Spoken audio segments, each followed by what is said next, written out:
Hi, I'm Layla Howard and I'm representing Cheer. My name is Micaiah Krause and today I will be representing Student Council. Hello, my name is Maya Eaglin and I am representing Drill.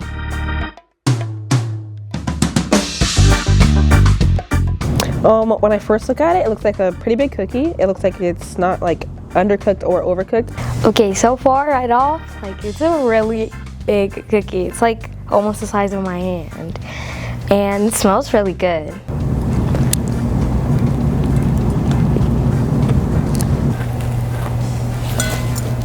I would say that it's a 6 out of 10 for as a cookie. There's something else in there and I can't really tell what it is, so it's like didn't really elevate it. I would give this cookie an 8 because it's a really good cookie. It doesn't look too bad except the little suspicious orange spots if you don't know what the cookie is. I can definitely tell that these cookies are obviously smaller.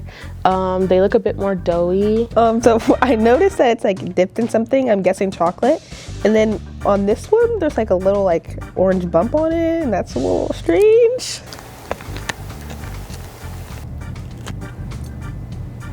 Me particularly, I like a soft cookie. And girl, I had to put a lot of force in to bite that cookie.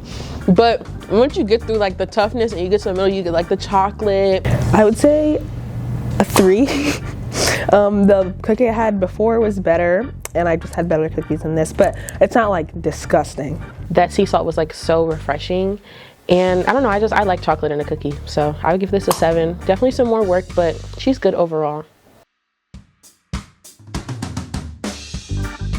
Okay, with these two cookies, this one's really flat, which is really different compared to like a normal cookie that I've seen.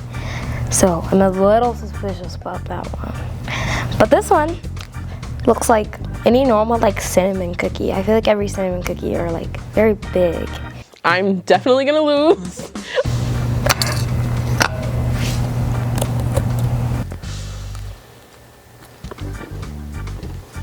Oh, well, that's good.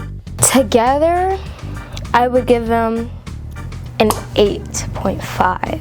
There's not too much going on. It's like the perfect chocolate chip cookie. I don't even feel like this cookie needs milk.